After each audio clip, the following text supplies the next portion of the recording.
MLB Network's Hall of Fame Roundtable, as always, included an interesting cast of characters, including two people who had votes involving the Hall of Fame this year. The Roundtable was comprised of host Brian Kenny, 2018 Ford C.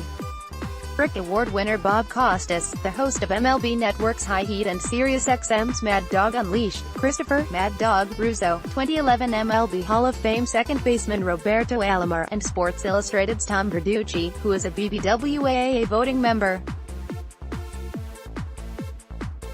In addition to Verducci having an actual ballot, Alomar was one of the 16 members of the Veterans Committee this year that inducted Lee Smith and Harold Baines into the Hall of Fame, the latter of which was discussed during the hour-long show.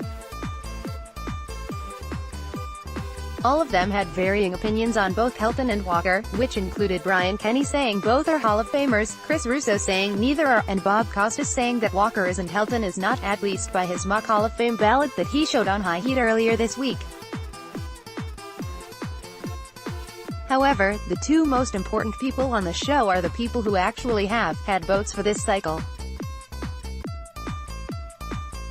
More from Rock's Verducci did not reveal his entire ballot, as is usually customary on the show, but he did reveal his thoughts on both Helton and Walker.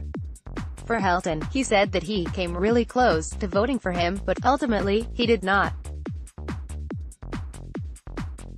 As you may expect, he cited Helton's difference between his home and road splits.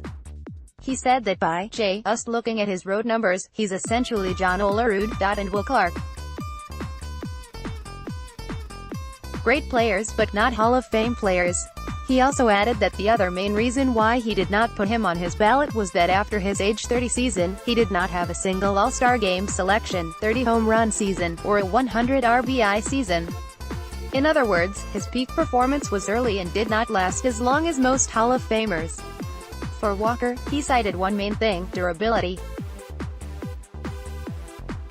Walker was frequently injured and never played 145 games in back-to-back seasons.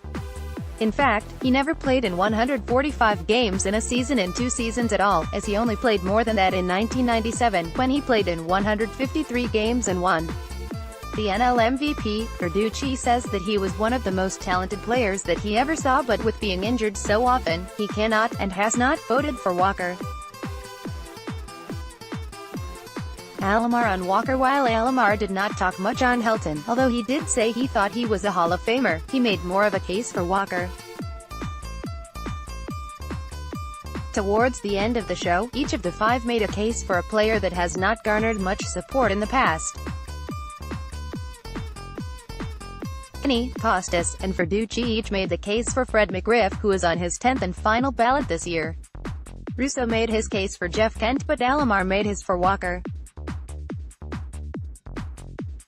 He said that he was one of the best players that he ever played against and he was a great 5-tool player.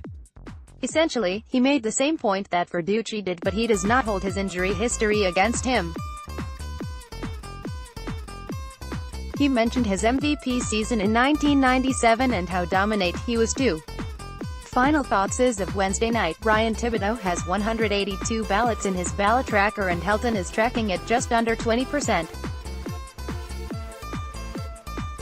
Walker, on the other hand, is trending way higher than Helton and where he did last year, as he is 67%.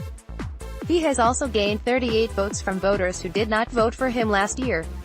Next, the Hall of Fame case for Larry Walker. Tune into MLB Network for their coverage. The Hall of Fame reveal next Tuesday, as their coverage will start at 1 p.m. MT and the reveal will come at 4 p.m. Mount.